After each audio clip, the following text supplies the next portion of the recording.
With the college football season starting in just days, we're going to go into Dynasty Mode here in College Football 26 and sim the entire season. Last year when I did this, Ohio State ended up winning the national championship, so clearly EA knows ball. Today we are going to go through just about everything the 2025 season has to show. I ended up picking a random team. We're going to roll with Georgia Tech as we go over the most notable matchups, top stars, awards, including the Heisman Trophy, and obviously the race for the college football playoff.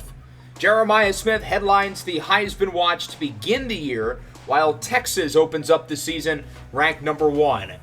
We have a few games in week 1, obviously the big one in Europe between Kansas State and Iowa State, and then week 1, loaded slate with Notre Dame, Miami, Texas, Ohio State, LSU, Clemson. So I feel like week 5 is like a natural stopping point because that's when conference play really begins.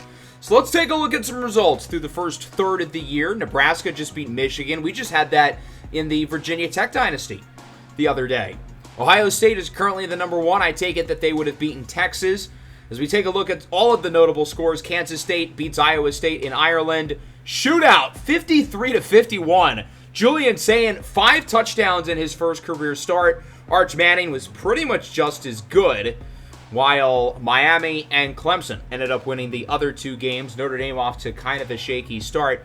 Otherwise, there were not that many eye-popping results through the non-conference games. Indiana only beat their FCS opponent by 14. That was kind of low. Maybe we should worry about the Hoosiers a little bit. Florida puts up 6 on Miami. Yikes for DJ Lagway and the Gators. As we have a lot of movement in the Heisman list. Cade Klubnik has taken the lead with only quarterbacks in the top 5. Kevin Jennings, Baron Morton, Jaden Maeva, and Jalen Henderson. Let's move to week 10 now. This is where the first college football bracket is revealed for the playoff. As we take a look at some more notable results, and as you'll see, the top 25 poll has changed a lot. Oregon is currently number 1. Clemson and Georgia are the only power conference teams who are left undefeated. As for the playoff bracket, those 3 teams along with SMU all currently have a bye week, with Boise State being the Group 5 representative once again slated to make it. Cade Klubnik holds on to his top spot in the Heisman list, him and Kevin Jennings. But after that, there is a lot of changes, with John Mateer in 3rd, Carson Hansen and Le'Veon Moss at running back climbing up as well. Let's move to the final week of the regular season where the playoff hunt is fully alive. So we're going to fast forward to week 14, the final chance for a lot of these teams to prove why they belong in the playoff. Clemson did lose a game, but they are now number 1. Indiana number 2. Texas Tech also with only 1 loss. They all have a bye week along with Penn State. Memphis now is the Group 5 representative in the playoff with 1 week to go in the regular season.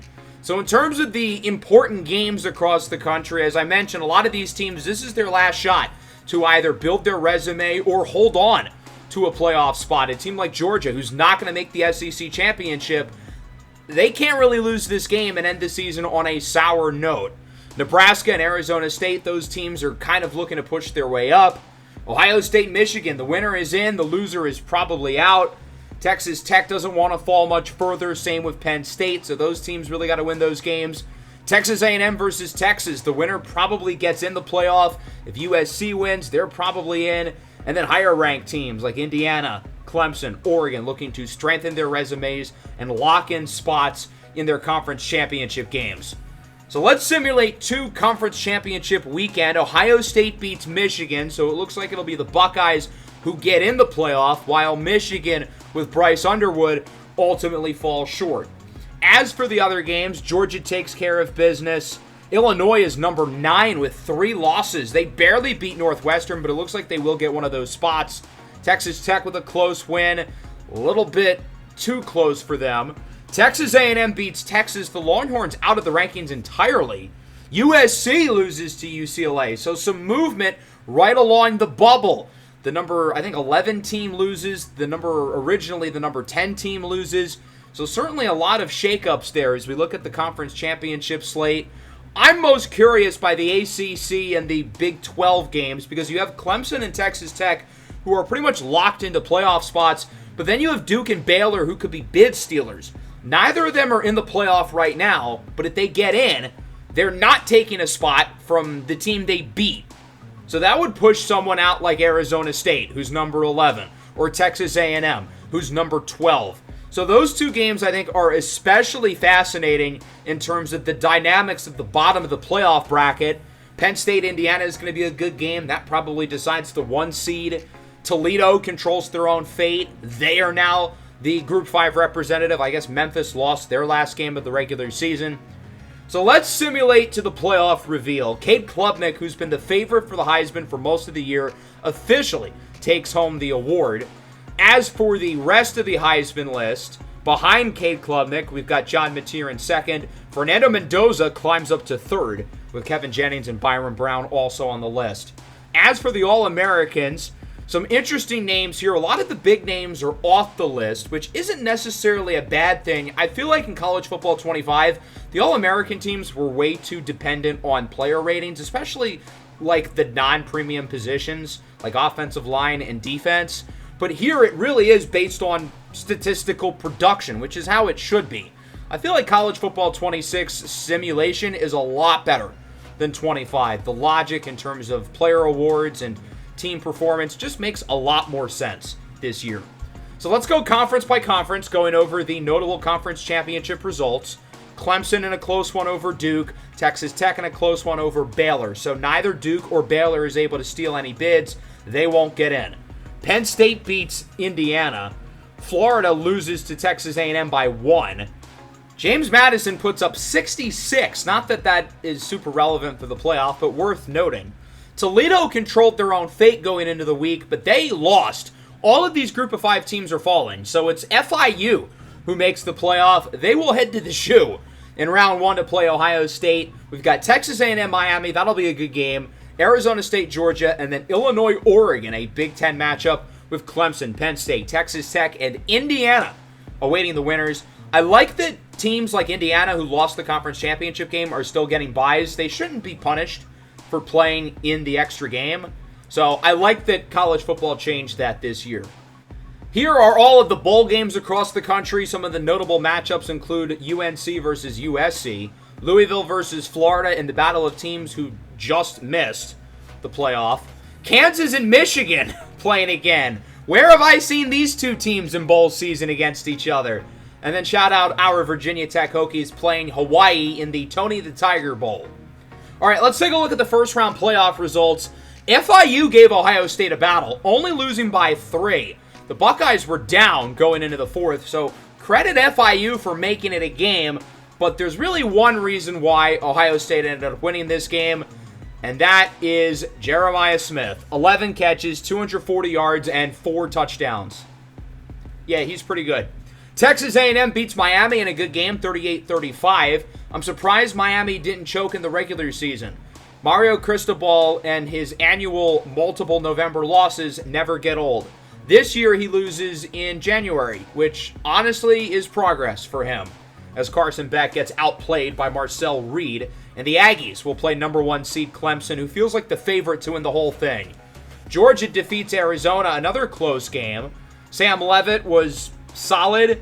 Arizona State just didn't get enough production offensively from the Stars. Jordan Tyson, 2 catches, 11 yards. As for the Dogs, 3 scores for Gunnar Stockton. Nate Frazier, meanwhile, averages 8 yards per carry and 2 touchdowns for the first-team All-American Dylan Bell. Oregon beats Illinois 42-35, so all 4 of the first-round games were decided by 1 score. Luke Altmaier looks like he's seen a lot in his life. He looks like he's about 50 years old in that picture. Played a great game, though, for the Illini, but my glorious knight in shining armor, Dante Moore, was just a little bit too much for him. Makai Hughes also scoring twice. Decorian Moore finds a trip in the end zone as well. So mostly chalk in the first round. I would say Texas A&M winning is a little bit of an upset, but not really. Mostly the results we expected. Got a couple Big Ten matchups, Ohio State, Indiana, and then a rematch, Oregon and Penn State. Meanwhile, we've got Georgia versus Texas Tech and then Texas A&M Clemson in the other 2 games. So we start off with an upset. Indiana beats Ohio State sort of comfortably. They put up nearly 50. With a strong outing from senior quarterback Fernando Mendoza leading the way, he throws for 3 scores. And then on the ground, a big performance from senior running back Roman Hemby, the transfer from Maryland.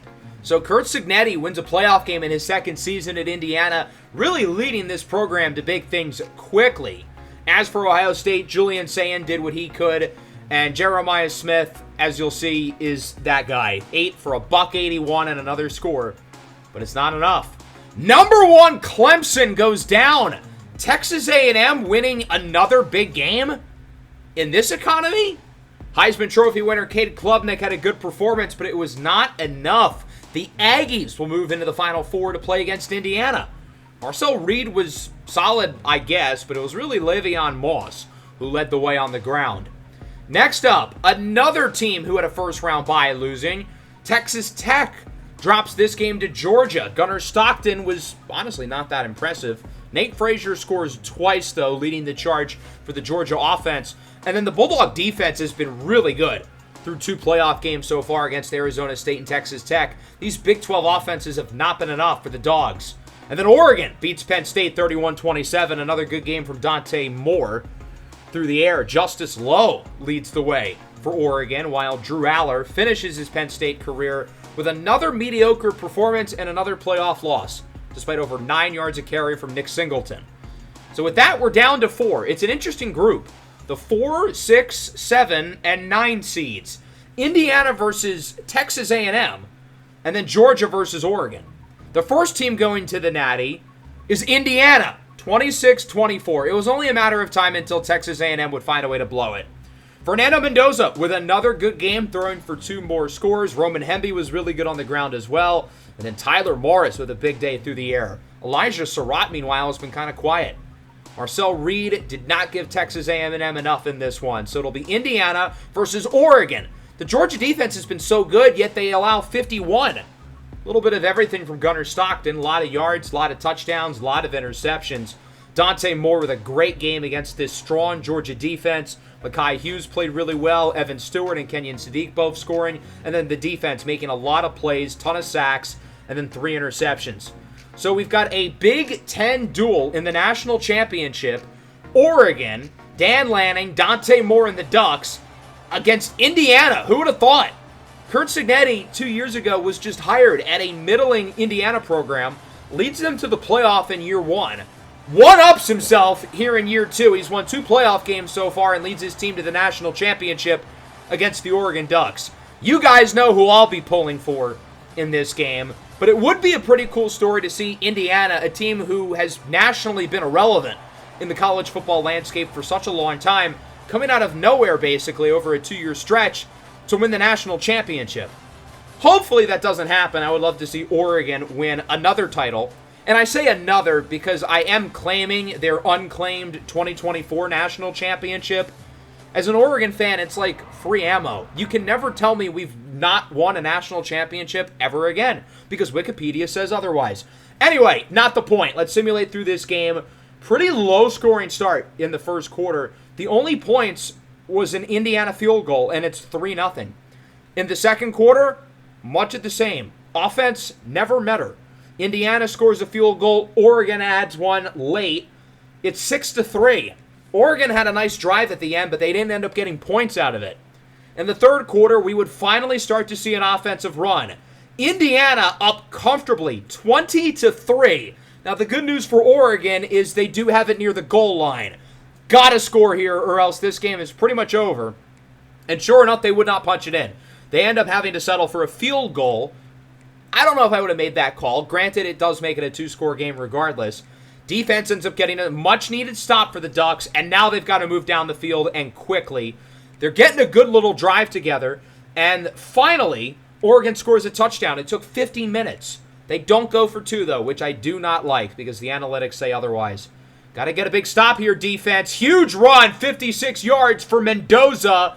And now Indiana's back up by 2 scores. It's really now or never for Oregon. They had a big 4th down conversion a couple plays ago. Now nearing the goal line. It's a 4th down and 10. Kenyon Sadiq gets 20.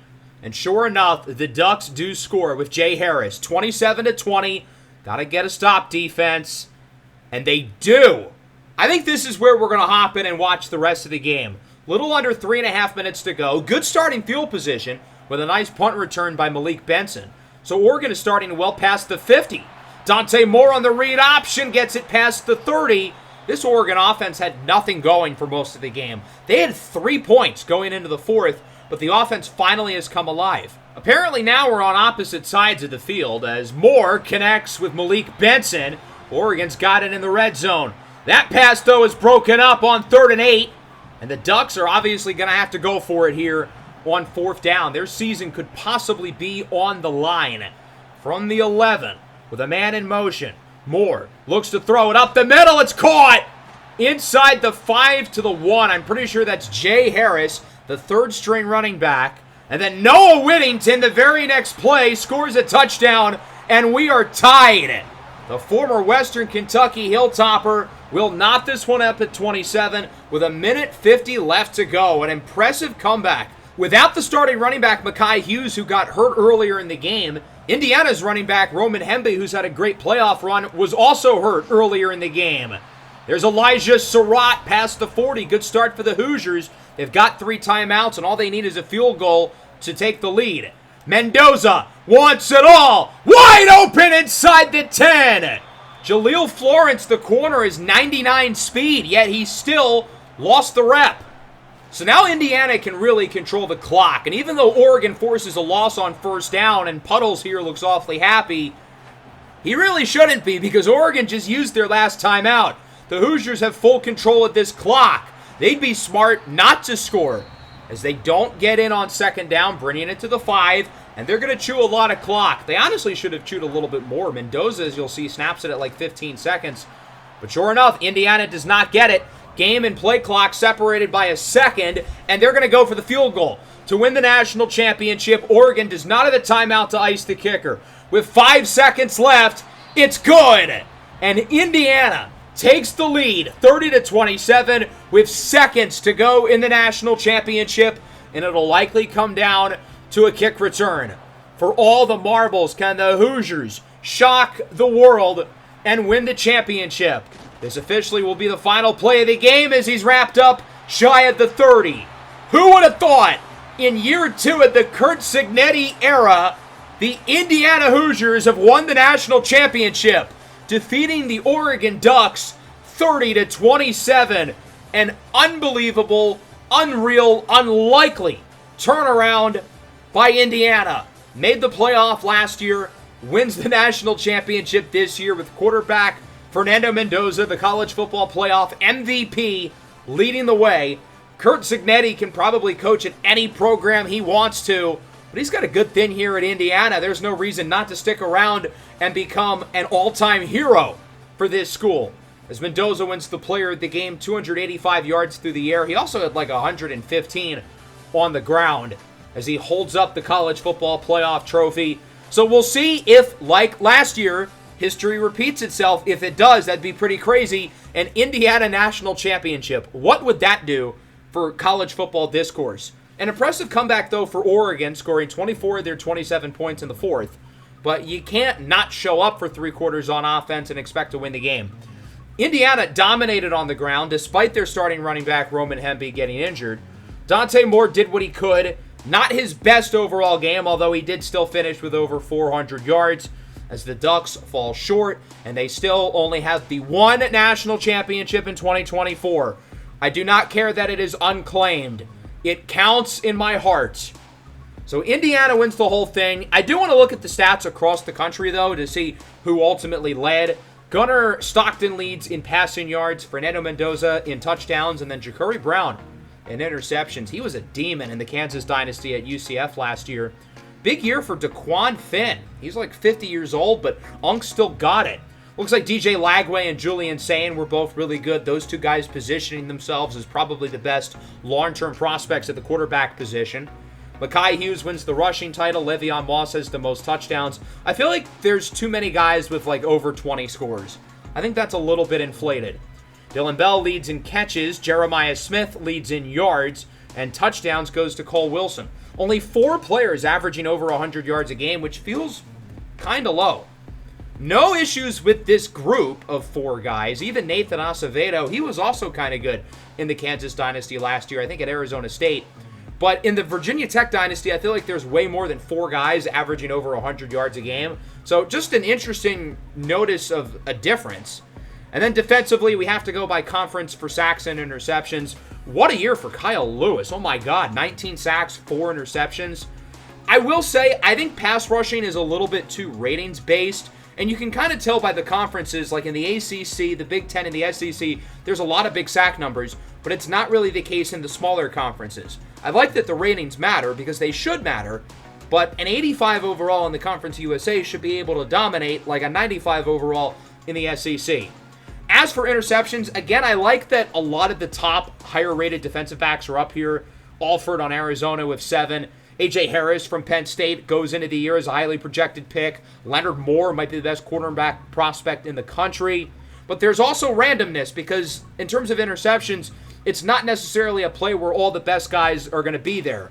9 for Josh Moten. That is a lot. I also want to look at the college football playoff history tab as well. There's Indiana's title. Dabo Swinney winning the Coach of the Year. And then this is where we get to see all the awards. I like that they added the Edge Rusher of the Year. That goes to Ruben Bain of Miami. Another award that I really like they added was the Sean Alexander Award for the top freshman. I think that's really cool. Although, how did Colin Simmons win it last year? With all due respect, because Colin Simmons is a really good player, but like, Jeremiah Smith was the best player in the country and the best player on the national championship team by the end of the year. How did he not win it? Anyway, that'll wrap up the episode. I hope you guys enjoyed. Got some fun stuff on the channel over the next couple of days. Tomorrow, Wednesday, Golden State Warriors, my NBA franchise, is back, and I also plan on revealing my finalists for NBA 2K26. Browns franchise will be back probably on Thursday as well. So that's pretty much all I have here. I hope you guys enjoyed. Make sure to leave a like. Subscribe to the channel if you're new for more college football 26 Dynasty content. Peace out.